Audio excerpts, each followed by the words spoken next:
చేతులెత్తి మన ప్రభువును రక్షకుడైన యేసుక్రీస్తు నామానికి మహిమ కలుగును గాక.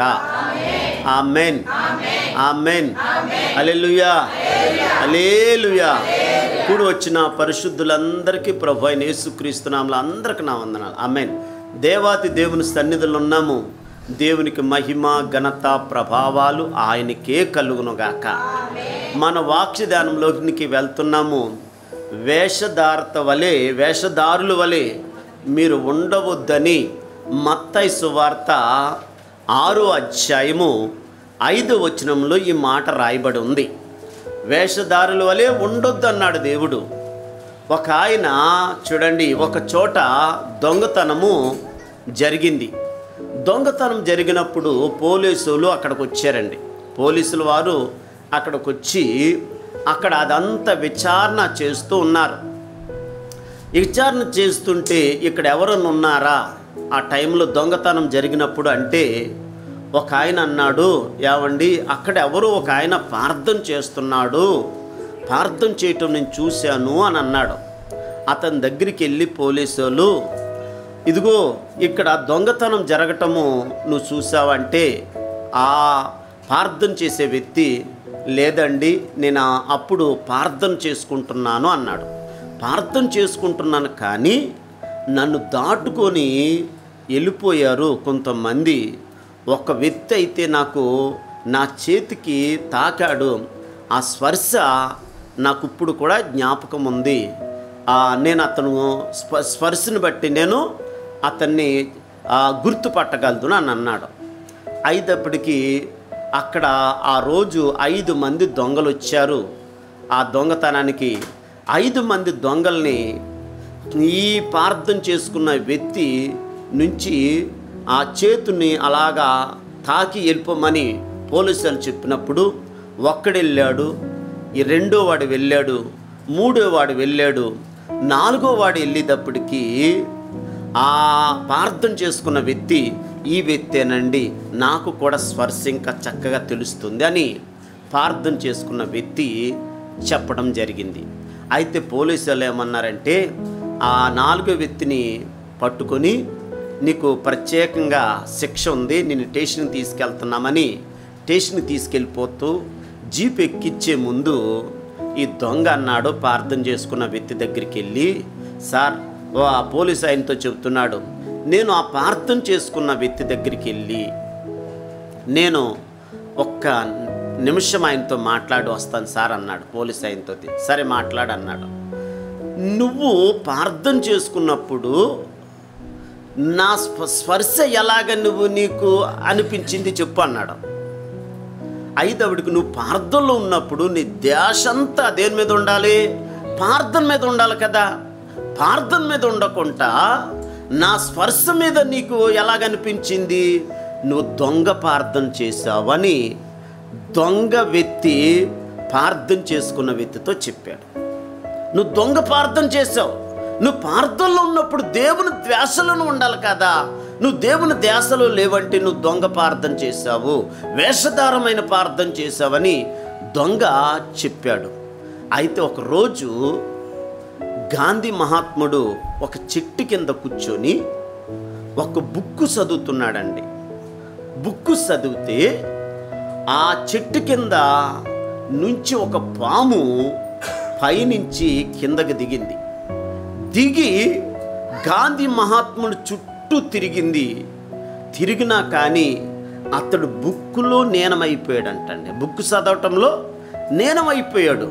లీనమైపోయి ఆ పాము చుట్టూ తిరిగి ఆ పాము వెళ్ళిపోయింది. జనము అక్కడ కూడుకొని ఉన్నారు. కూడుకొని ఉన్నప్పుడు అప్పుడు గాంధీ మహాత్ముడు ఈ బుక్కు చదివేసి పూర్తయిపోయిన తర్వాత అప్పుడు కళ్ళు తెరిచి ఆ ఈల వైపు చూసినప్పుడు ఆమె జనం కూడుకొని ఉన్నారు. ఏమైంది, ఇంతమంది కూడుకొని ఉన్నారు, ఏం జరిగిందంటే సార్ మీరు బుక్కు చదువుతున్నప్పుడు ధ్యానంలో ఉన్నప్పుడు మీ చుట్టూ పాము తిరిగిందండి. ఆ చెట్టు నుంచి కిందకి దిగింది పాము. కిందకి దిగటమే కాదు మీ చుట్టూ తిరిగి పాము వెళ్ళిపోయింది సార్. అయినా కానీ మీ ధ్యాస అంతా ఇదిగో మీ బుక్ మీదే ఉన్నది అని ఆ గాంధీ మహాత్ముడితో చెప్పడం జరిగింది. ఈరోజు మన వేషధారులాగా మనం ప్రార్థన చేస్తే, మనుషులు కనపడాలని ప్రార్థన చేస్తే, మనుషులు నా ప్రార్థన నేను గొప్పగా ఉన్నానని నువ్వు ప్రార్థన చేస్తే నీ ప్రార్థనకి జవాబు రాదు. ఈ లోకంలో ఉన్న వాళ్ళగా నువ్వు ప్రార్థన చేయకూడదు. ఈ లోకంలో ఉన్న వాళ్ళగా నువ్వు ప్రార్థన చేయకూడదు. ఎలా ప్రార్థన చేయాలి, ఇప్పుడు లోకంలో ఉన్న వాళ్ళు ఎలా ప్రార్థన చేస్తున్నారు అనేది ఇక్కడ మనము చూడబోతున్నాము. ఆ మాటలోనికి మనం ముందుకు వెళ్దాము. ఇక్కడ పరిశుద్ధ ఆత్మ దేవుడు మొదటి రాజుల గ్రంథము 18వ అధ్యాయము 26వ వచనంలో అక్కడ ఈ లోకంలో ఉన్న దేవుడంటే తెలియని వాళ్ళు ఎలాగ ప్రార్థన చేశారు. వారు తమకు ఇయ్యబడిన ఎద్దును తీసుకొని సిద్ధము చేసి, చూడండి, వారు ఉదయం మొదలుకొని మధ్యాహ్నం వరకు ఇప్పుడు ఎలా ప్రార్థన చేశారు? ఆమేన్. బైలా బైలా అని గట్టిగా అరుస్తూ వచ్చారు.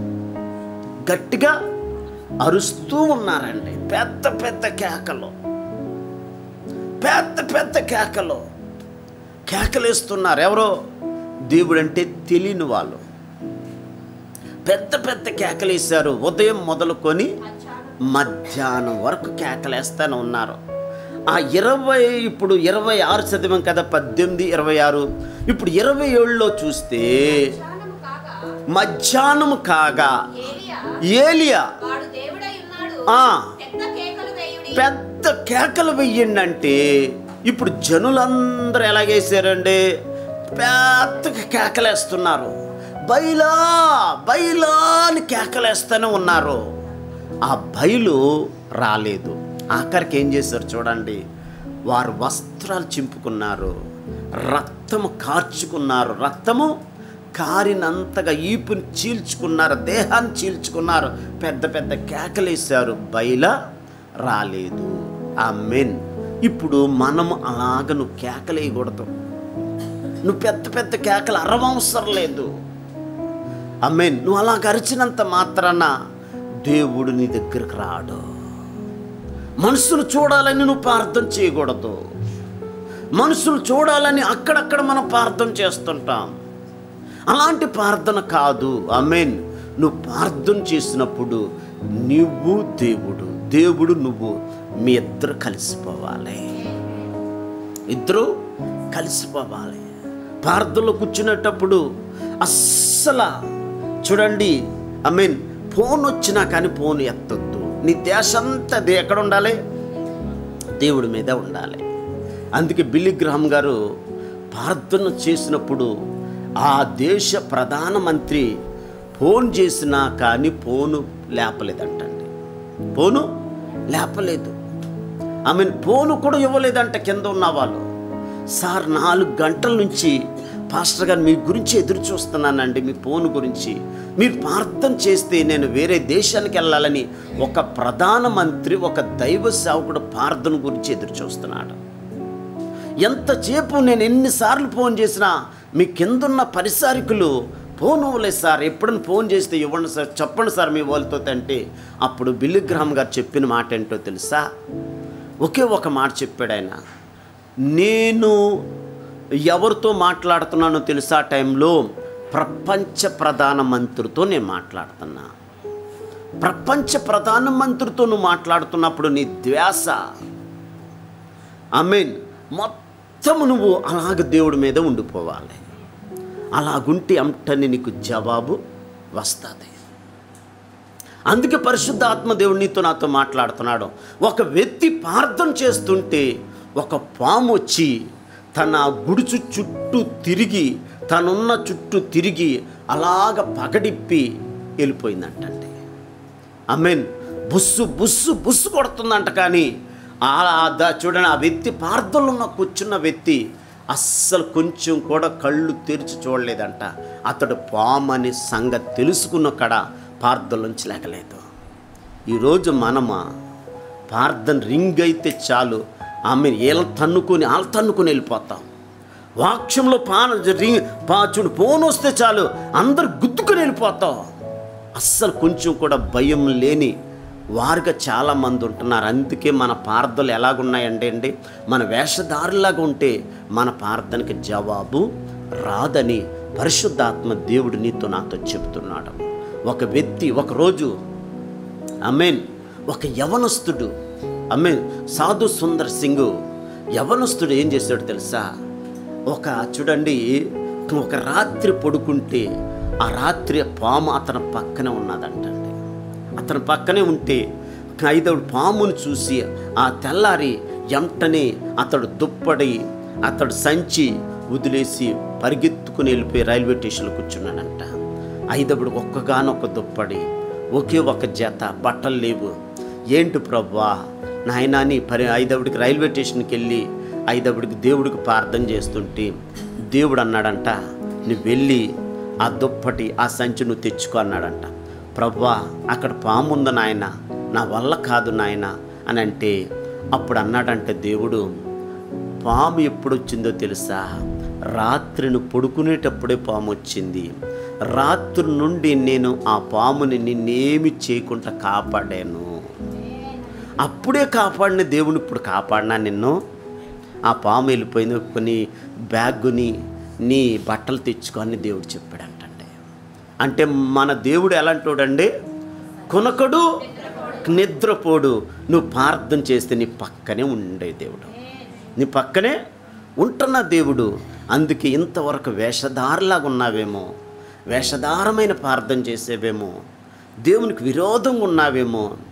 ఇప్పుడు దేవుడికి ఇష్టంగా మారిపో, ఇష్టడుగా మారిపోవటానికి ప్రయత్నించి నిన్ను నీ కుటుంబాన్ని దేవుడు దీవిస్తాడు. ఇప్పుడు పరిశుద్ధాత్మ దేవుడు నీతో నాతో చెప్తున్నాడు, నిన్ను నన్ను దర్శిస్తున్నాడు. వారు ఉదయం మొదలుకొని మధ్యాహ్నం వరకు ఎంతో ప్రార్థన చేశారు, బైలా బైలా బైలా అని కేకలేశారు. అయినా కానీ వారి ప్రార్థనకి జవాబు రాలేదు. అందుకే మీరు అన్యుల్లాగా గొప్పలుగా మనుషులు చూడాలని, మనుషులు మెప్పు కోరుకుని వేషధారులుగా మీరు ఉండకూడదు. మీరు మనుషులు చూడటం కాదు, మిమ్మల్ని నేను చూడాలి. నేను మీ భక్తిని నేను ఇష్టపడాలి. నేను ఇష్టపడితే మీకు కావలసినన్ని నేను ఇస్తాను. కానీ మనుషుడు అన్నవాడు ఎవడు కూడా ఇవ్వడు. మనుషుడు అన్నవాడు ప్రతి వ్యక్తి బలహీనుడే. బలవంతుడికి నువ్వు ఇష్టడుగా ఉండటానికి ఈరోజు వేషధారులాగా కాకుండా ఆయనకి ఇష్టమైన ప్రార్థన చేసేవాడుగా నువ్వు ఉండాలని ఈరోజు ప్రభు నీతో నాతో చెబుతున్నాడు. మరొక మాట అక్కడ చూద్దాం. చూడండి, అపోస్తులు గ్రంథం 19వ అధ్యాయము 28వ వచనం చదవండి. అక్కడ కూడా పెద్ద పెద్ద కేకలేస్తున్నారు. మనుషులకు కనపడాలని వాళ్ళు అక్కడ ప్రార్థన చేస్తున్నారు. చూడ మరొకసారి చదువుకుందాం. వారు విని రౌద్రముతో నిండిన వారై ఎపేసీల అర్తమాదేవి మహాదేవి కేకలేసిరి. అర్తమాదేవి మహాదేవి ఇదిగో మమ్మల్ని రక్షించు రక్షించు రక్షించు అని కేకలేస్తున్నారు. కానీ ఆ కేకలకి జవాబు రాలేదు. ఇప్పుడు ఒక్క మాట మీరు అర్థం చేసుకోండి. దేవుడు చేసిన ప్రతి దానికి దేవుడు జీవం ఉంది. నీకు నాకు జీవం ఉంది. సర్వజీవకోటికి జీవం ఉంది, శక్తి ఉంది.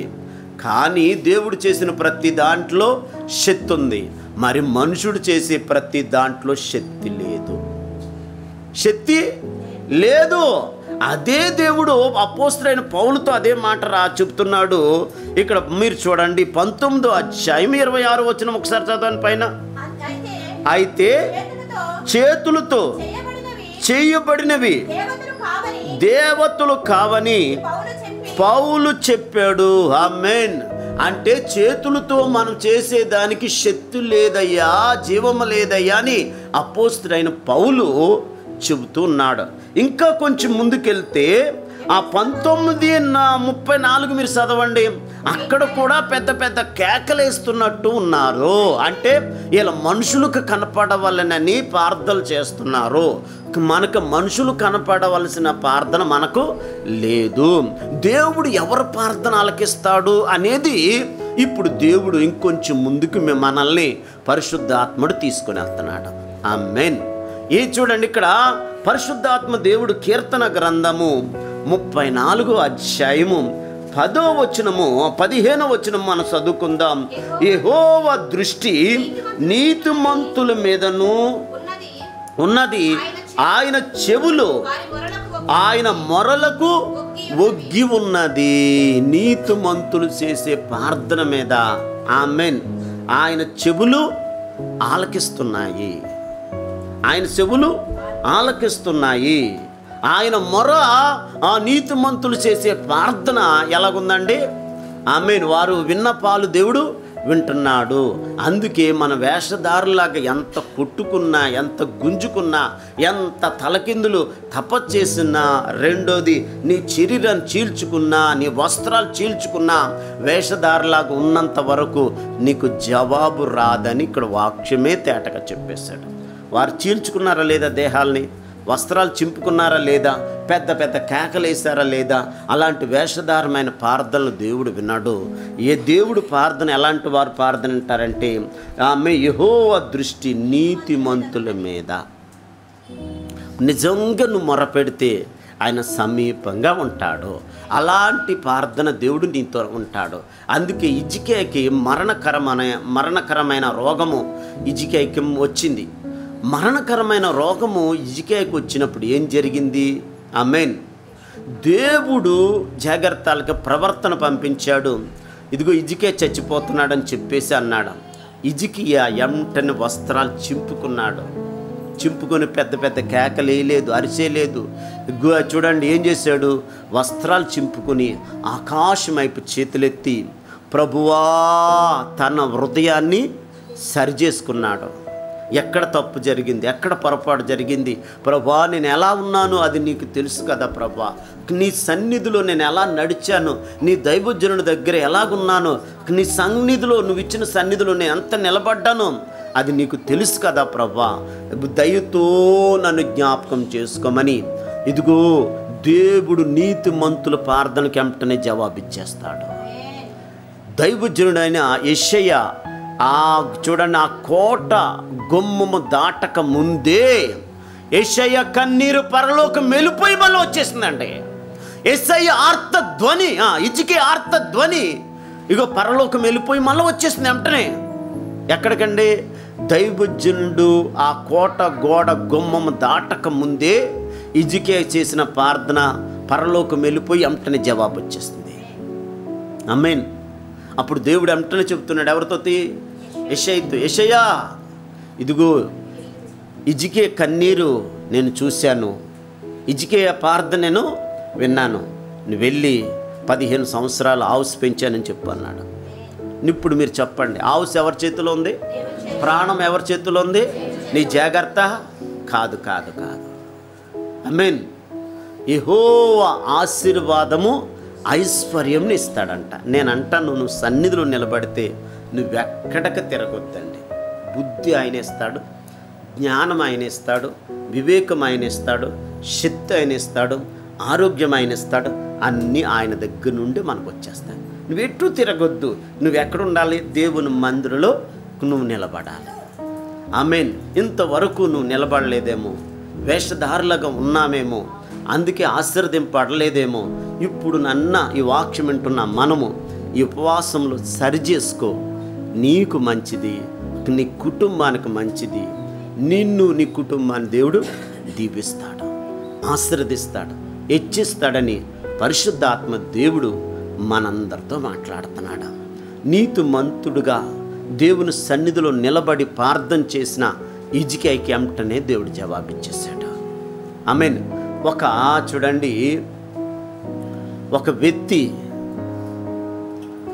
నయామాన్ అనే ఒక వ్యక్తి కుష్టు జబ్బుతో ఉన్నాడు.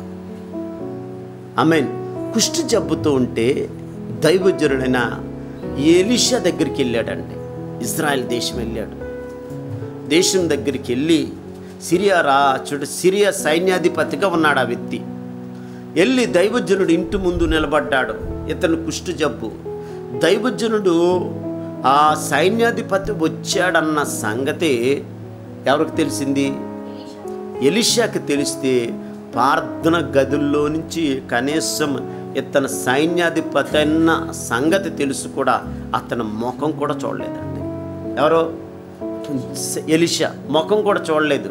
అయ్యా, ఇదిగో సిరియా దేశాన్ని నుంచి ఎంతో సైన్యాధిపతి వచ్చాడయ్యా, అతని పేరు నయామాను, అతడు కుష్టు జబ్బుతో ఉన్నాడయ్యా, అయ్యా మేము మీ దగ్గరికి వచ్చి ప్రార్థన చేయించుకోవాలనుకుంటున్నాడయ్యా అంటే, అతడికి అతను దగ్గరికి వచ్చి ముఖం కూడా చూడకుండా యోర్దాను నదిలోకి వెళ్ళి 7 సార్లు మొలగమని చెప్పు అన్నాడు. 7 సార్లు మొలగమని చెప్పు అన్నాడు. 7 సార్లు మొలగమన్నాడు. 7సారి ములిగాడు. పసిపిల్లవాడు దేహంలాగా మార్చబడ్డాది. వచ్చినప్పుడు ఏం చేశాడు తెలుసా? అతడి విశ్వాసం చూడండి. దైవజనుడికి కానుకోవటానికి ఆ దేశంలో విలువైన అన్నీ తీసుకొని వచ్చాడు. విలువైన అన్నీ తీసుకొని వస్తే మళ్ళా దైవజనుడు ఎక్కడున్నాడు? ప్రార్థన గదిలో ఉన్నాడు. అయ్యా, కానుక తీసుకొచ్చాడయ్యా, రండయ్యా అంటే వచ్చి కనీసం వచ్చి ఆ కానుక ముఖం చూడలేదు, అతను ముఖం చూడలేదు. ఈ కానుక వద్దని చెప్పి వెళ్ళిపోమని చెప్పన్నాడు. ఆమేన్, హల్లెలూయా. ఎందుకంటే మనం నీతిమంతులుగా ప్రభు మీద ఆధారపడితే మనకి ఏది కూడా తక్కువ ఉండదు. నేను ఒక మాట చెబుతున్నాను, ఇంతవరకు నువ్వు మనుషుల మీద ఆధారపడుతూ వచ్చావు.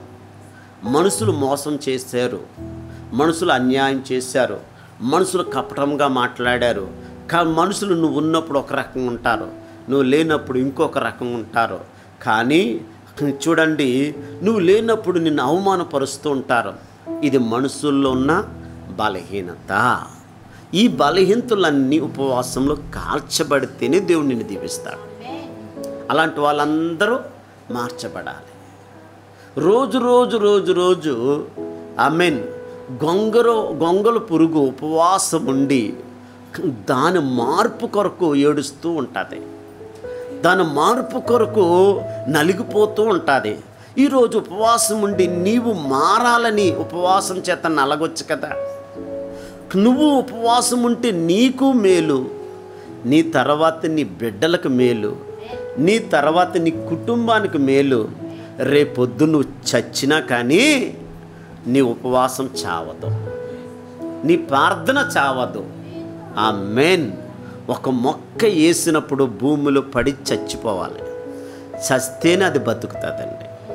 ఉపవాసం ఉండి నువ్వు శరీరం నలగొట్టుకుంటేనే నువ్వు సిగురించబడతావు, అనుకునే కార్యాలు జరుగుతాయి. ఎప్పుడు చూసినా తిండి తిండి తిండి మీద కాకుండా తిండి తిన్నవాడు ఈరోజు చాలామంది బాగా తిన్నవాళ్ళు జబ్బులు ఎక్కువైపోతున్నాయి కదండి. ఇన్నాళ్ళు ఎంత తింటే అంత ఆరోగ్యం అనుకోరు. మీరు అది అర్థం చేసేసుకోండి. ఇంకో రీతిలో తినొద్దని నేను అంటలేదు. ఈరోజు మీరు అర్థం చేసుకొని ఈ మాట ఒకసారి మీరు వినండి.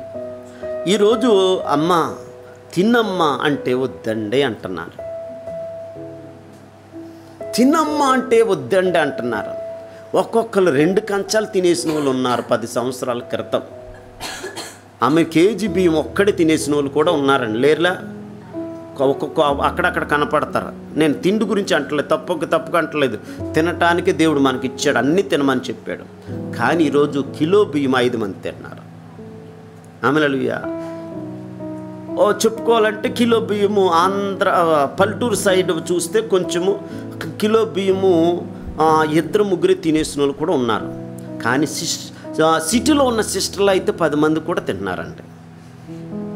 అంత ఆరోగ్యం ఉంటారు. అందుకే ఆల్మాలు ఉన్నారా? హల్లెలూయా, హల్లెలూయా. ఎందుకంటే పరిశుద్ధాత్మ దేవుడు నీతో నాతో మాట్లాడుతున్నాడు. పల్లెటూరులో వాళ్ళని ఒక 25 కేజీలు బ్యాగ్ ఒక సిస్టర్ మీద పెడితే ఏం కాకుండా తీసుకెళ్ళిపోతుందండి. తీసుకెళ్ళిపోద్దా లేదా? వెనకాల వాళ్ళ నాన్న వచ్చాడా వాళ్ళ అమ్మ వచ్చాడా అని చూడదండి, ఎత్తుకుని వెళ్ళిపోయి ఇంటికాడ పడేస్తుంది. ఇప్పుడు ఈ 25 కిలోల బ్యాగ్ సిటీలో ఉన్న వాళ్ళ మీద నెత్తి మీద ఎత్తండి, సిస్టర్ల నెత్తి మీద అక్కడే కూర్చుంటుంది ఈమె. ఆమేన్. అంత సుఖం అండి. మెయిన్ రోడ్ దిగితే నీకు బైక్ రావాలి, మెయిన్ రోడ్ మించి దిగితే నీకు కారు రావాలి, మెయిన్ రోడ్ మీద దిగితే ఐ మీన్ ఏదోటి నీకు అక్కడి నుంచి ఇక్కడికే నడవటానికి నీ శరీరం ఒప్పుకుంటలేదు. శరీరాన్ని నల్లగొట్టుకోమని దేవుడు చెప్తుంటే నువ్వు శరీరాన్ని సుఖపెడుతున్నావు. అందుకే చాలామంది మోకాళ్ళ మీద ఉండి ప్రార్థన చేయలేకపోతున్నారు. శరీరం మీద నువ్వు ఆధారపడొద్దు, వాళ్ళ మీద వీళ్ళ మీద ఆధారపడొద్దు. దేవుడి మీద ఆధారపడితే నువ్వు బలవంతుడు, శక్తిమంతుడు అవుతాని నా దేవుడు నీతో స్పష్టంగా నీతో మాట్లాడుతున్నాడు. అందుకే ప్రార్థన పరుడుగా మనం ఉండాలి, ప్రార్థన యోధుడుగా ఉండాలి. ప్రార్థన చేసేవారు కోకొల్లగా ఉన్నారు, ప్రార్థన పరుడు వేరు, ప్రార్థన చేసేవాళ్ళు వేరండి. మీరు ఎప్పుడన్నా అర్థం చేసుకోండి. ప్రార్థన పరుడు వేరు, ప్రార్థన చేసేవాళ్ళు ఉన్నారు. ప్రార్థన చేసేవాళ్ళు ప్రతి ఒక్కరూ క్రైస్తవుడు ప్రార్థన చేస్తాడు. ప్రార్థన పరుడు అలా కాదండి, అనుకునేది పొందుకున్నంత వరకు విడిచిపెట్టకుండా యాకోబులాగా పట్టుదల కలిగి ప్రార్థన చేసేవాడిని ప్రార్థన పరుడు అంటాడు. మనం ఈరోజు ఈ ఉపవాసంలో, ఈ 40 రోజుల ఉపవాసంలో మనం కూడా ఎలా ఉండాలంటే ప్రార్థన చేసేవారికి ఉండకూడదు. అందరూ ప్రార్థన చేస్తారు, ప్రార్థన పరులుగా మనం ఉండాలి. ప్రార్థన పరుడు యాకోబు ఏం చేశాడు? నువ్వు నాకు ఇస్తావా ఇవ్వవా అని అక్కడే కూర్చున్నాడు. యాకోబు తెల్లారిపోతుంది, యాకోబు నీ ప్రార్థన సరిపోయిందయ్యా, ఆపయ్యా అన్నాడు. ఎవరో మనమా సరిపోయినంత తిండి బాగా తింటాం, దేవుని స్తోత్రం, మీరేమనుకోవద్దు. హల్లెలూయా. సరిపోయినంత ప్రార్థన చేస్తున్నావా లేదా మీరు అర్థం చేసుకోండి. ఆమేన్. యాకోబు ఆపయ్యా అంటుంటే నేను ఆపను, నేను అడిగింది ఇయ్యి అన్నాడు దేవుడు. నేను అడిగింది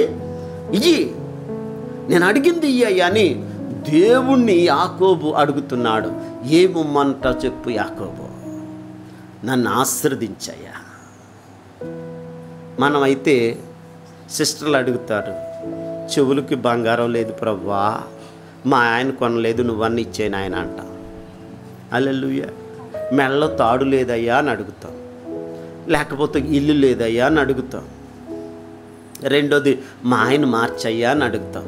ఇది కాదు, మొదట మీ ఆయన కాదు మారేది, మొదట నువ్వు మారాలి. యాకోబు మోసగాడన్న సంగతి యాకోబుకు తెలుసు కాబట్టి నీ పేరేంటంటే నేను మోసగాడినయ్యా. ఈ మోసకరమైన జీవితం వాళ్ళని ఈరోజు ఆమేన్. ఈ చూడండి, ఏది విత్తుతావో అదే కోస్తావు అన్నాడు. ఏది విత్తుతావో అదే కోస్తా. యాకోబు జీవితంలో మీరు చూడండి, తండ్రి దగ్గరికి వెళ్ళేటప్పుడు అన్న వస్త్రాలు వేసుకొని అన్నలాగా ఆమేన్ వెళ్ళి నటించాడు. అన్నలాగెళ్ళి నటించాడు. ఎవరో? యాకోబు. ఇక్కడ వస్త్రాలు అన్నలాంటి వస్త్రాలు వేసుకొని అన్నలాంటి రక్తపు వాసనతో చూడండి తండ్రి అయిన ఇస్సాకు దగ్గరికి వెళ్ళి ఆశీర్వాదం పొందుకున్నాడు కదా. ఎవరో? యాకోబు. చూడండి, అదే యాకోబు అన్నను మోసం చేసినందుకు అదే జరిగింది. ఎక్కడండి? యేసోపు విషయంలో యేసోపును కూడా ఏం చేశారు? రక్తంలో ముంచి, ఇగో నీ కుమారుడు వస్త్రాల్లాగా ఉన్నాయి, ఈయన నీ కుమారుడు అయిన ఈ వస్త్రాలని అక్కడ చెప్పడం కూడా జరిగింది. ఎందుకంటే ఇక్కడ మోసం చేసుకుంటూ ఎవరింటికి వెళ్ళాడు?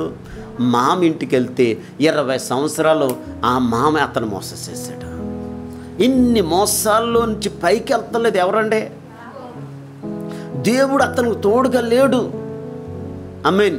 అయితే ఇప్పుడు అయ్యా నన్ను దీవించయ్యా, నన్ను ఆశీర్వదించయ్యా, అన్ని పాపాలు ఒప్పుకొని నన్ను ఆశీర్వదించయ్యా అన్నాడు.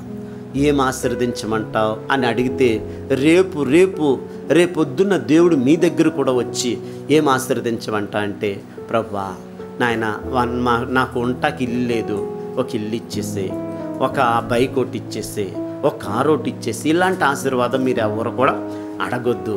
మీకు ఏం కావాలి అంటే నువ్వే నాకు కావాలనండి, మీరే నాకు కావాలని ఉండండి. ఆమేన్. దేవుడు సర్వ ఆశీర్వాదానికి కర్త అయిన, భూమికి ఆయన అధిపతి, ఆకాశానికి ఆయన అధిపతి, సర్వ ఆశీర్వాదాల కర్త అయిన అదే. చూడ బంగారం ఆయన సృష్టించాడు, వెండి ఆయన సృష్టించాడు, భూమి ఆయన సృష్టించాడు. భూమిలో ఉన్న ఖనిజాలన్నీ, ఆశీర్వాదాలన్నీ, బొగ్గు గనులన్నీ, సర్వ సంపద అంతా ఆయన చేతుల్లో ఉంది. ఇప్పుడు ఆయనే కావాలని కోరుకుంటే ఆశీర్వాదాలన్నీ నీ కదా. అందుకే యేసు యాకోబు చాలా తెలివైనోడండి. ఆశీర్వదించాయి అంటే నాకు వద్దయ్యా, నేను ప్రార్థనలో ఉంటే నాకు అన్నీ వచ్చేస్తాయన్న సంగతి ఎవరికి తెలుసు? మనం అదే అడగండి. ఎవరు? నాకు ప్రార్థన జీవితం ఒకటి ఇవ్వండి అయ్యా, చర్చిలో నేను నమ్మకంగా ఉండాలి, ప్రతి ఆదివారం నేను మానుకుంటా, నీతో నమ్మకంగా ఉంటాను, నువ్వు ఇచ్చిన సన్నిధిలో మొదట నా నమ్మకంగా ఉంటాను, నేను స్థిరత కలిగి ఉంటాను, నేను ముందుంటాను నీ సన్నిధిలో అని దేవుణ్ణి అడగండి. అప్పుడు దేవుడు నిన్ను దీవిస్తాడు. ప్రార్థనలో నమ్మకం ఉంటాను ప్రభువా, నాకేది వద్దు, అటు ప్రార్థన జీవితం ఒకటి అయ్యా అని అడగండి. అందుకే దావీదు కూడా ఏం అడిగాడు తెలుసా? ఆత్మీయ ప్రార్థన. నీ సన్నిధి చూడండి 27 అధ్యాయంలో 4వ వచనము కీర్తన గ్రంథం ఒకసారి చూడండి. యెహోవా యొద్ద వరం అడిగితిని, దానిని వెదుకుతున్నాను, యెహోవా ప్రసన్నత చూచుటకు, ఆయన ఆలయంలో ధ్యానించుటకు నా జీవిత కాలమంతయు యెహోవా మందిరంలో నివసింపగోరుచున్నాను. అక్కడ శరీర సంబంధమైన సంపదల గురించి కానీ, శరీర సంబంధమైన మనుషుల్ని అడిగినట్లు కానీ, శరీర సంబంధమైన ఈ లోకంలో ఏది కూడా అడిగినట్టు కానీ ఎక్కడ కూడా కనపడలేదు. ఆఖరికి దేవుడే కావాలని కోరుకున్నాడు. నీ మందిరంలో నేను నమ్మకంగా ఉంటే చాలయ్యా అన్నాడు. అందుకే ఆ దావీదుని దేవుడు బహుగా దీవించాడు. చూడండి, ఆ సామ్యూయేలు గ్రంథంలో చూస్తే ఇంతగా నన్ను దీవించడానికి నేను ఏ పాటి వాడిని అన్నాడు. సంఘంలో నిలబడితే నీకేది కూడా తక్కువ ఉండదండి. అప్పులు ఆయనే తీరుస్తాడు, రోగాలు ఆయన బాగు చేస్తాడు, గర్భఫలం ఆయన ఇస్తాడు, భూఫలాలు ఆయన ఇస్తాడు. నీకు కావలసిన అన్నీ అందరికంటే, నీ బంధువులందరికంటే ఉన్నతమైన స్థానంలో ఉంచుతానన్నవాడు అబద్ధికుడు కాదు. అబద్ధం ఆడటానికి ఆయన నరుడు కాదు. అవునంటే అవునంటాడు, కాదంటే కాదంటాడు. ఆయన సర్వశక్తిమంతుడు. అందుకే మనం కూడా వేషధారులాగా ఇంతవరకు ఉండి ఆశీర్వాదం పోగొట్టుకున్నాము. వేషధారులా కాకుండా నిలబడి దేవుని ఆశీర్వాదం పొందుకుని హిజ్కియాలాగా, దావీదులాగా నీతిమంతులుగా, ప్రభువు మీద ఆధారపడేవారుగా, నువ్వు తప్ప నాకు ఏది వద్దు నాయనని దేవుడి మీద ఆధారపడు. నిన్ను, నీ కుటుంబాన్ని దేవుడు దీవిస్తాడు. ఇట్టి నీతిమంతమైన ప్రార్థన మనందరికి దేవుడు అనుగ్రహించి వేషధారతంతా విడిచిపెట్టేవారుగా మనందరం ఉందుముగాక. ప్రార్థన. కల్మొద్దం తల్ల ఉంచుదాం. మహాపరిశుద్ధుడా, ప్రేమ కనికరం గల తండ్రి, నీకు నీ ఘనమైన నామానికి కృతజ్ఞత స్తుతులు స్తోత్రాలు అయా. నాయన వేషధారులాగా మీరు ఉండొద్దు, వేషధారులాగా మీరు ఉండొద్దు అన్నావు. వేషధారులా కాకుండా నీలో నిలబడేవారుగా మందరం మీరు ఉంచమని యేసు శక్తిగల నామములో